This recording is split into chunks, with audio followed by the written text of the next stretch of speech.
I think the stimulus for me to become a performer happened very early on in my life. I grew up in a very small town called Vanderbijl Park, and Boswell Wilkie Circus was still touring the country. And just on that first watch of the circus, I fell in love with the clowns. I just loved the way they connected with the audience, and they made me laugh until I cried. And so very quickly I said to my parents, I think I should run away with the circus. Initially, they just smiled and nodded, as only good parents will do. And then a couple of years later, I said to my mother, I'm old enough now, I'm almost 10, I should be doing this. And then she was a much better performer than I will ever be, as she calmly talked me off the comedy ledge and said maybe I should become an actor. So by the time I was 13 and about to leave primary school, I sat my parents down and said, I think this is what I want to become, is an actor. My dad said, is there something you could do to back up that profession? And I'd been very lucky in that I had a couple of brilliant teachers in primary school. So I was clear already that I wanted also to do teaching, education as a backup profession. And that's what I did. I was a lucky kid in that I went through all of high school and into varsity knowing what I wanted. I think there's incredible value in arts education, and perhaps more so now than ever before. We've just come out of this, we're not even out of it yet. Hopefully at some point we will come through this incredible and harrowing experience of an international pandemic, a time when many of us have been forced to isolate and pull back, lose connection, or find our connection through screens, virtual sources, digital connections. And in many ways, that has pushed the live interaction that is at the very underpinning of arts education. So wouldn't it be fantastic to once again enjoy and lift up the values of arts education? You think about true communication and connection, to be able to collaborate with others, to take energy and work in bigger, broader, wilder, exciting strokes. That for me is the kind of stuff you get when you work in arts education. The lovely thing about studying drama and storytelling is that it doesn't mean you have to end up in that particular profession. You can use these skills in all kinds of various genres and job descriptions and portfolios, and possibly even more importantly, as a human being in life. We need to be able to connect and communicate with those around us. And if we understand how people are not just communicating through the words that they speak, but through the hidden subtexts, through the physical language, through the vocal mannerisms that they share, I think we become better human beings. Here's what I love about what I do, is that I can see the impact I have with an audience in the moment. I love television and film work, I love writing and directing, but when I'm performing on stage, in front of a live audience, I can see the response almost immediately. If I'm doing a comedy, obviously that might be through laughter. If I'm in a serious play, it might be through the silence or tense response that I get from an audience. But I can have a visceral reaction between me and my fellow actors and me and the audience. And that beautiful French word, frisson, that is created is only applicable to that night and can't be repeated on any other night. That live experience is second to none. And you get a lekker feeling in the belly of your tummy. The brilliant English actor, Sir Ian McKellen, describes the role of the live performance artist, and I love the way he talks about it.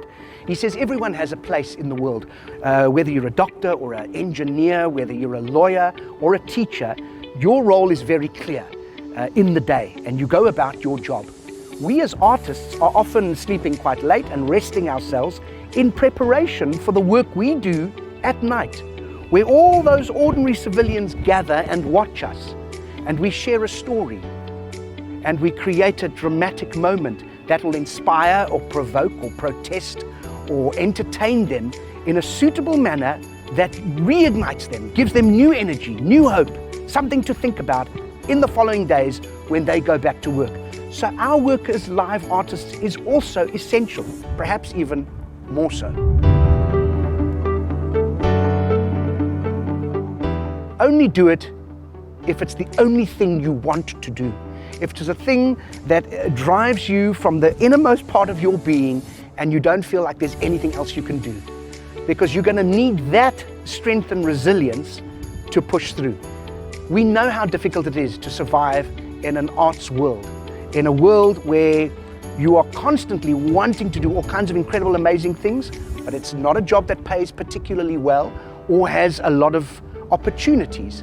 Having said all of that, there are many paths to an end result.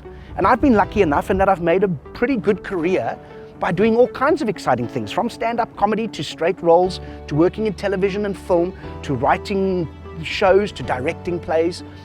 My piece of advice would be twofold. One, go and watch everything that you can. Watch movies, watch television, play games, go and watch live theatre, go and watch everything you can, from ballet to art to opera to stand-up comedy to live music, because all of that will give you a vast palette of what's available to you, and you'll quickly develop for yourself a passion for or understanding of where you fit into that bigger picture.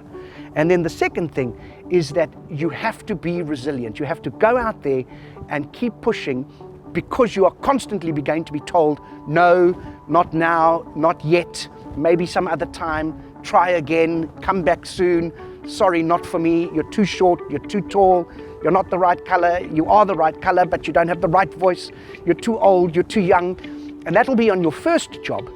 And then on your second job, it gets even worse. So stay resilient, stay powerful, and keep coming back to the passion that drove you in the first place.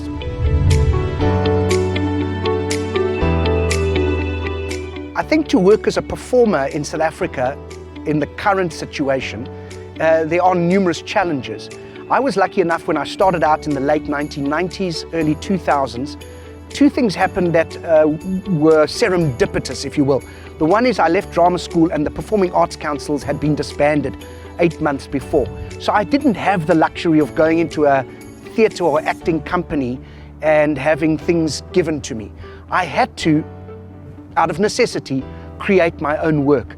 And I quickly learned that I had to learn to write a show, publicize a show, costume a show, light a show, direct a show, find a venue, do all the many aspects that are part of theatre making. I had to learn to do that myself, or at least understand all those different parts in order to get the right people to assist me. And then, because of that start, I quickly began to think of my work as a business and not just as an art form. And I think if you're approaching theatre today, you need to think of it in both ways. Of course, you want to enjoy and thrive and luxuriate and just indulge in being an actor and a storyteller and an artiste. But equally, you have to understand, what are the business requirements? What is your brand? What is your audience? How do you develop an audience? How do you market yourself? How do you sell yourself? How do you sell yourself not short, but build from one show to another? And those two components need to somehow exist almost equally in the way you approach your career. My vision for the arts education sector is the same as my vision for the arts in general. I would just love us to be recognized for the valuable work that we offer. And if you are really recognized and seen and heard, then there's support, whether it's financial support. I would love all the art educators to have the resources that they need. I would love there to be a recognition that there has to be a living and breathing connection between learners and the professions about which they're learning. I would love all the students to have access to theatre shows, to be able to see more than just one theatre show a month. They should be seeing one a week if they could.